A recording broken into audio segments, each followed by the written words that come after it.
कशाला करे करे लता केर कशाला करे करे ओ मोहब्बत मां केर कशाला करे।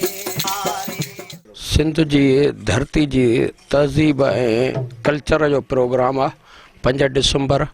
असां सिंधी उन खे भरपूर नमूने सां मल्हाईंदासीं। सिंधी कल्चर जे हिसाब सां सिंधी टोपी अजरक पटको असां पंहिंजे उन 5 डिसंबर जे ॾींहुं मल्हाईंदासीं। नसल नहीं ठही अॻे इहो पैगाम ॾियणु चाहियूं था त तइलीम जे तरफ़ वधो ऐं तइलीम सां ई सभु कुझु हासिलु करे सघिजे थो। 5 डिसंबर ते जेको ही प्रोग्राम आहे असांजी सिंध लाइ सो ही बहितरीनु कारकर्दगी आहे ऐं असांखे हिकु थियणो खपे। 5 डिसंबर जे ॾींहं खे असां ईद जो ॾींहुं करे ॾिसंदासीं ऐं सिंध टीवी वारनि सां असां गॾु हूंदासीं। 5 डिसंबर ते जेको सकाफ़ती ॾियारु रखियो आहे असां सिंधी क़ौम लाइ ईद जे ॾियारे बराबरि आहे ऐं हिननि जेको उनवान रखियो आहे इल्मु पिरायो सिंध संवारियो तमामु बहितरीनु उनवान आहे छो जो असांजी क़ौम खे हींअर जेको अहम ज़रूरत आहे उहा तइलीम ऐं इल्मु।